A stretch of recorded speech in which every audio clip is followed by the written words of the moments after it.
You know where he could celebrate, Wilds, if he does hit the milestone Jenna, at club. Jenna, okay, in that sorry. club? Time for drawing a blank. That club can't hold you, Jenna. Oh, yes, it can. Let's start with Tom Brady, the GOAT, already doing the unthinkable. I got it, Nick.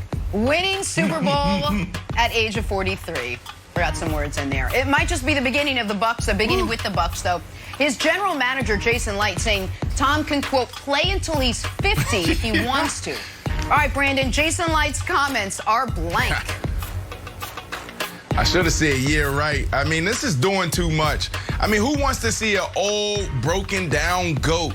That's what we'll be watching if Tom Brady plays till he's 50. Nobody wants to see this. I once went on vacation and rented this little house right on the mountain in St. Bart, and there was like 3 little goats in the backyard.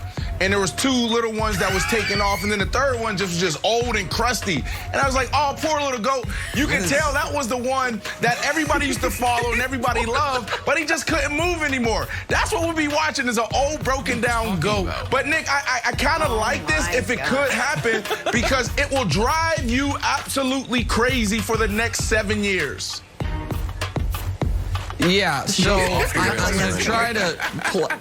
gonna try to move forward and not be distracted by the picture Brandon painted of the old goats and the young goats and St. Bart who was on a cliff. It sounds beautiful.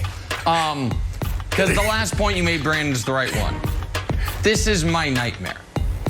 Like, the idea that Tom Brady could be in my life for 7 more years after what has happened over the last 9 months, I can't. You know how, Wilds, people have that recurring dream? They're still in school. They didn't go to class. They have an exam. It's like, oh, my God, I didn't even know I was signed up for that class. That dream everybody has, or something similar to it.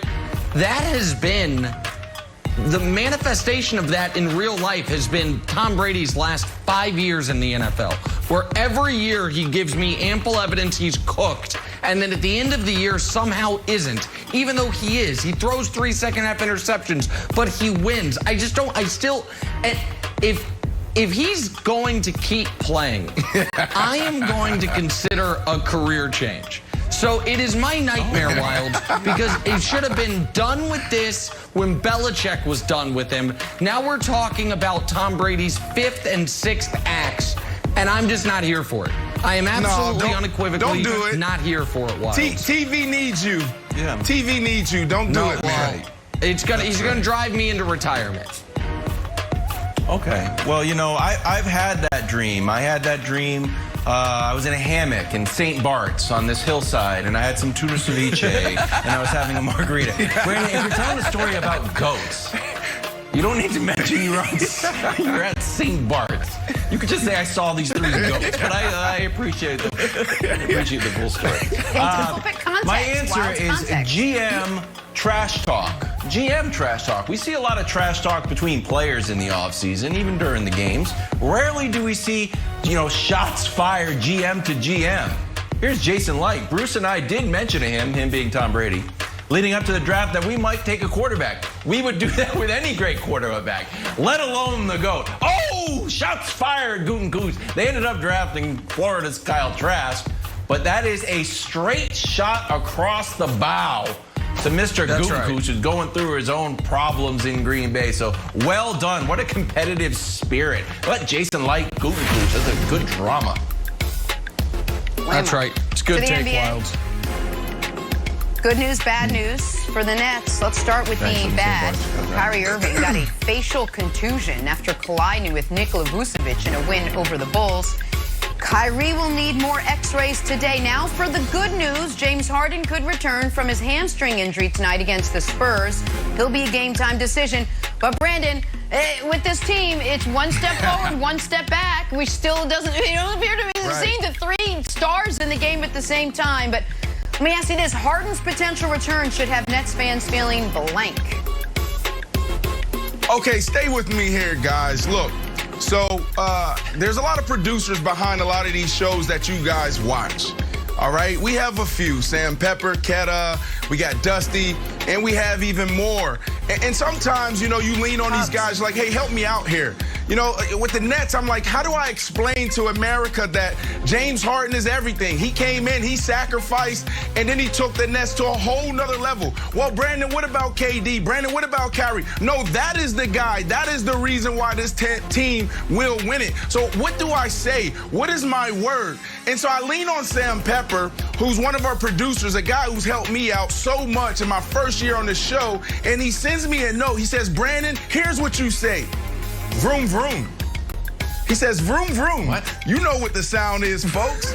That is the Nets engine starter. Sam Pepper, what is vroom, vroom? You want me to come on national TV and tell America that the word is vroom, vroom? What?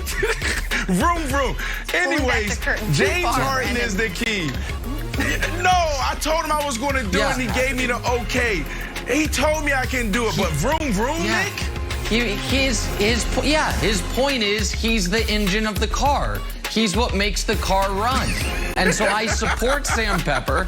I disagree with you attacking him for giving you a great answer. My answer is anxious. And here's why they should be feeling anxious. Because Harden is the engine that has made this thing go. This Nets team has not been a great team despite a ton of talent without him. With him, they were, 27-7, I think, in his 34 games played. And Wilds, anybody that has never really been injured before, the injury took him out way longer than expected. When they thought he was coming back, they're like, nope, he has to reset back to his square one. I would be anxious if I were the Nets because of if he re-aggravates that hamstring, then their hopes are dashed because they have not proven to be a very good team without him. So I would say cautiously optimistic is one way to put it. Anxious is another way. Okay. Vroom, vroom. My answer is vroom, vroom. So what? Hold on. He gave that to you, too? I thought that was a wild specific. This guy's out here playing both sides of the coin. My answer is crammed. This is like cramming for a playoff test. They got 3 games left. Spurs, Bulls, and Cavs. Bulls and Cavs are back-to-back. I think they take Saturday off, and then maybe, guess what we see the night before the playoffs start? Not literally, figuratively. We see all the big 3 back together for the Cavs game at Barclays. So, hey, better late than never, guys. Love it. Right.